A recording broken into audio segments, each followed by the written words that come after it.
ओम परम तत्वाय नारायणाय गुरुभ्यो नमः। आप सभी मेरे साथ बोलिए श्री राम जय राम जय जय राम, श्री राम जय राम जय जय राम। भाइयों बहनों बच्चों को मेरा प्यार और बड़े बुजुर्गों को मेरा प्रणाम। राम नाम अगर जीव विश्वास भाव से करता है तो प्रभु उसकी प्रार्थना जरूर सुनते हैं। पर जीव तो अपनी रिक्वायरमेंट लिस्ट लेके खड़ा रहता है ना कि प्रभु मेरा ये कार्य कर दीजिए, प्रभु मेरा ये कार्य कर दीजिए, मेरे पास करा दीजिए। पर प्रभु से हम अपनी रिक्वायरमेंट लिस्ट तो पूरी करवाने के लिए जोर देते हैं, पर कभी निष्काम भाव से कभी आपने पूजा करने या अपनी प्रभु से बात करने की कोशिश की? अच्छा, आप ये भी बताइए कि कभी आपने कभी प्रभु से खुल के बातें की हैं? कभी आपने बात की प्रभु से कि आप अपने मंदिर में गए हों, अपने घर के मंदिर में या बाहर के मंदिर में कभी प्रभु से खुल के बातें की? हाँ प्रभु, क्या हाल चाल है, खाना खाया कि नहीं पिया? कभी आपने ऐसी चीज महसूस की? देखिए, रिश्ता बनाने से होता है। रिश्ता अगर आप बनाएंगे तभी बनेगा, और रिश्ता आप नहीं बनाएंगे तो नहीं बनेगा। जब आप अपने बच्चे का हालचाल लेते हैं कि बेटा तुमने खाना खाया कि नहीं खाया, ऐसे अगर हम रिश्ता अपने प्रभु से बना लेंगे तो प्रभु हमारा क्या सबका जीवन उद्धार कर देंगे। अगर कोई भी रिश्ता अगर प्रभु से कोई बना लेता है तो प्रभु उसका जीवन को उद्धार कर देता है। हमें निष्काम प्रभु के नाम का जाप हमेशा करते रहना चाहिए। इस जाप से हमें कितने हमारे कष्टों पर प्रभु कष्टों को कष्ट लगा देते हैं, ये आप भी नहीं जानते। प्रभु अपनी कृपा करने में बिल्कुल देरी नहीं लगाते तो हम है कि प्रभु की पूजा करने में हम या प्रश्न या सोचा करते हैं कि करें ना करें, या जो पूजा हम करते हैं वो प्रलोभन के रूप में करते हैं कि हमारा प्रलोभन पूरा हो जाए। यही तो गलत है। एक बार हम बिना अपने बारे में सोचकर दूसरों का भला सोचें कि प्रभु मैं जो कुछ भी कर रहा हूँ सबको आप दें। सबको जब आप ये कहेंगे और ऐसे बोलेंगे तो आपकी पुकार जल्दी सुनी जाएगी। वो क्यों? इसलिए क्योंकि अगर सबका भला होगा तो सब में आप भी आ जाते हैं, और जब सबका भला होगा तो सब में आप भी आ रहे हैं तो आपका भी भला होगा, और आप अच्छी बातें करने की वजह से आपके जीवन में भी अच्छा ही होगा। ये इस दास की आस्था है और इस दास का विश्वास है। जो इसके जीवन में घटित होता है या वो महसूस करता है वही दास आपको बताता है। आज ये दास जो आपको कथा सुनाने जा रहा है वो एक ऋषभ जी की है कि कैसे उनके परिवार में एक घोर संकट आया उनकी गृहस्थ जीवन में, और प्रभु की कृपा से कैसे वो घोर संकट समाप्त भी हो गया। ये सिर्फ प्रभु की कृपा ही थी जो उनके जीवन में कष्ट समाप्त होते चले गए, और उनके आशीर्वाद से आज उनका जीवन सकुशल है। तो इसको जानने के लिए अंत तक वीडियो जरूर देखें। और आप सनातनी धर्म पर विश्वास करते हैं और सनातनी होने पर गर्व करते हैं तो आपका अपना चैनल पवन पुत्र हनुमान को लाइक शेयर सब्सक्राइब जरूर कर लें और बेल आइकन जो भी आ दें, ताकि नए से नए वीडियो का आपको नोटिफिकेशन मिलता रहे। और प्लीज़ शेयर जरूर करें ताकि जिसके प्रश्नों के उत्तर नहीं मिल रहा है शायद उसके प्रश्नों के उत्तर मिले, तो उस पुण्य के फल के भागी भी आप भी बन सके और आपका भी जीवन उद्धार हो सके। ऋषभ जी बताते हैं कि वह राजस्थान के रहने वाले हैं और प्रभु का नाम जपने हमेशा बचपन से प्रभु का नाम जप रहे हैं, और उनको प्रभु पर पूर्ण विश्वास और श्रद्धा हमेशा है रही है। वैसे प्रभु का नाम हमें जपने के लिए किसी भी समय या किसी भी दिन या रात की जरूरत नहीं पड़ती। प्रभु तो सबके प्रिय बन जाएंगे। जब हम प्रभु का नाम जपेंगे तो प्रभु हमारे भी प्रिय बन जाएंगे, हम भी प्रभु के प्रिय बन जाएंगे। ऋषभ जी बताते हैं कि यह घटना उनकी 2016 की है। मैं और मेरी बीवी का गृहस्थ जीवन बहुत अच्छा चल रहा था, कोई समस्या नहीं थी। प्रभु की कृपा की वजह से मेरा नाम जब सुबह शाम रोज होता ही था। मैं और सोते समय हम प्रभु के महामंत्र राम श्री राम जय जय राम का जाप सुनकर सोया करते थे। मेरी बीवी जो गर्भवती 2016 मार्च में हुई थी, उनका 7वां महीना चालू हुआ था। हम डॉक्टर को दिखाने के लिए गए तो डॉक्टर ने बताया कि ये जो है अल्ट्रासाउंड जब हमने इनका करवाया डॉक्टर के कहने पर, तो डॉक्टर ने बताया आपकी वाइफ की यूट्रस में एक गांठ हो गई है और वह बहुत बड़ी समस्या बन जाएगी आगे चल के। ये डिलीवरी के समय बहुत रिस्क बना सकती है, इसमें जच्चा बच्चा दोनों की जान का खतरा बन सकता है। यह बात सुनकर मैं बहुत घबरा गया था। डॉक्टर ने जैसे मुझे ये बताया तो मेरे हाथ पैर फूल गए थे, मैं पसीना पसीना हो गया था। तो मैंने डॉक्टर से पूछा कि क्या होना चाहिए, तो वह बोली कि हमें बच्चा गिरा देना चाहिए। एक तो झटका मुझे पहले ही मिला था, दूसरा झटका यह सुनकर मेरी स्थिति बिल्कुल बिगड़ गई थी। मैं परेशान हो गया था। मेरी वाइफ भी बगल में बैठी थी। ऐसे संदेश उनसे सुनकर हम लोग हाथ पर रह गए थे। हमने बहुत जोर उनसे विनती की कि आप तो भगवान का दूसरा रूप हैं, आप चाहें तो कुछ भी हो सकता है, आप ऐसी कोई मेडिसिन लिख दें कि ताकि वो समस्या का समाधान हो सके। पर उनने अपने हाथ खड़े कर दिए। उनने कहा इसके अलावा कोई और चारा नहीं है। थक हार कर हम घर आ गए। रात भर मैं सोचता रहा कि क्या करना चाहिए, क्या नहीं करना चाहिए। कोई हमें रास्ता नहीं दिख रहा था। तो उसी दिन हम लोग जो है दूसरे डॉक्टर को दिखाने गए। उसने भी यही बात बताई जो पहले डॉक्टर ने हमको बताई थी। हम पूरी तरह निराश हो गए थे, कुछ समझ में नहीं आ रहा था। हम बहुत घबरा गए थे और करे तो करे क्या, हमारे बस की तो कोई बात भी नहीं थी। डॉक्टर की क्लिनिक से बाहर जब हम निकल रहे थे तो मैंने देखा कि राम जी का एक बहुत छोटा सा दिव्य मंदिर मुझे नजर आया। तो मेरे मन में आया कि सब जगह से तो निराशा मिल ही चुकी है, अब प्रभु राम की कृपा से शायद कुछ जादू हो जाए, उनका आसरा मिल जाए। हम दोनों प्रभु के मंदिर में गए।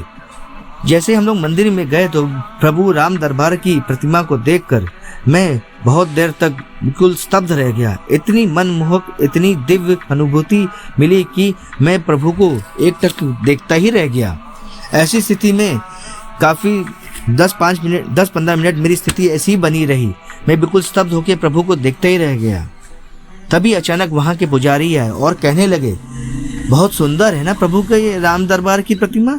तो मैंने कहा हाँ, और बोले वो है कि प्रभु के दरबार को देख के लोग अपनी समस्या भूल जाते हैं। मुझे भी यही अनुभव हुआ था कि मुझे कोई समस्या ही नहीं है प्रभु की कृपा से, और उनको लगता है कि प्रभु को साक्षात वहाँ पर बैठकर उनकी समस्याएं सुन रहे हैं और उनकी समस्याओं का हल कर रहे हैं। तभी पुजारी बोले कि ये लो प्रभु की माला, जो तुम अपनी पत्नी को पहना देना और देखना इसको बहुत खूबसूरत और बहुत तंदुरुस्त लड़का होगा, और तुम्हारे जो भी कष्ट हैं वो सब प्रभु हर देंगे। बस तुम प्रभु के नाम का जाप करते रहना बेटा। वही उनने कहा। उनकी बातें सुनकर मैं और बीवी दंग रह गए थे कि हमें तो पंडित जी से कुछ भी नहीं बताया और हमारे प्रश्नों के सारे उत्तर भी मिल गए। मैंने वही माला अपनी वाइफ को पहना दी और फिर हम घर आ गए। फिर हमने बिल्कुल मिलके सोचा कि अब करे तो करे क्या। फिर हमने सोचा कि अब हम बच्चा नहीं गिराएंगे, ना इसका ऑपरेशन करवाएंगे। अब प्रभु की कृपा ही है कि प्रभु जो कुछ चाहेंगे वही होगा। अब ये उनका ही प्रसाद है। अब जो होगा प्रभु ही देखें, प्रभु ही जाने। अब उनके दरबार में मैंने अपनी अरदास लगा दी है। अब प्रभु जाने, उनका काम जाने कि अब क्या होना है। तभी ये प्रभु की कृपा ही होती है कि धीरे धीरे जीवन में इतना विश्वास मिला देती है। जब हमें अपने इष्ट पर विश्वास हो जाता है तो बड़े से बड़े कार्य भी संभव हो जाता है। हम दोनों सुबह शाम राम नाम का जाप करने लगे, 1 घंटा सुबह 1 घंटा शाम, और मंगल ही मंगल हम लोग रोज उसी मंदिर में जाते और प्रभु से कृपा की भीख मांगते और प्रभु से आशीर्वाद मांगते कि प्रभु सब कुछ सकुशल हो।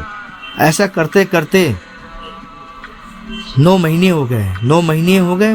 उसके बाद फिर जैसे डेट ऑपरेशन उनका आया ऑपरेशन के लिए, तो ऑपरेशन जाने से पहले मैंने वही मंदिर में जाकर तुरंत जल्दी में अपनी वाइफ को एडमिट कराकर मैं तुरंत उस मंदिर में गया। वहाँ से मैं प्रसाद और प्रभु राम का टीका ले आया। वाइफ ऑपरेशन थिएटर में जाने से पहले मैंने वाइफ को अपनी टीका लगाया और थोड़ा सा प्रसाद बस चखने भर के लिए खिला दिया। नम आंखों से मैंने वाइफ को ऑपरेशन थिएटर में भेजा। मेरा निरंतर प्रभु के राम नाम के महामंत्र का जाप चल ही रहा था और मेरी आंखें भरी हुई थी। ऑपरेशन बहुत ही रिस्की था, यह तो मैं जानता था।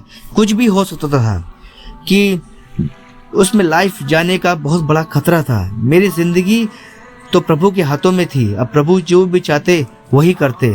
मेरा पूरा विश्वास भाव प्रभु पर ही था। मुझे मालूम था कुछ गलत नहीं होगा, प्रभु मेरे साथ कुछ गलत नहीं करेंगे। प्रभु पर अपने विश्वास समर्पण भाव से मैंने प्रभु पर अपनी नैया सुपुर्द कर दी थी। मैं जानता था प्रभु असंभव को संभव अगर करना है तो वो आप प्रभु ही कर सकते थे, और वही हुआ। करीब 2 घंटे बाद मेरी वाइफ ऑपरेशन थिएटर से निकली तो वो सकुशल थी और नर्स उनके बगल में छोटा सा एक बच्चा बैठा हुआ, मेरा बच्चा बैठा हुआ था जो थोड़ा हंस रहा था। फिर करीब 2 घंटे बाद जब मेरी वाइफ को होश आया तो उनने बताया कि डॉक्टर वहीं पे ऑपरेशन थिएटर में बताए थी बहुत रिस्की ऑपरेशन है इसका। मुझे तब तक होश था, मैं बेहोश नहीं हुई थी।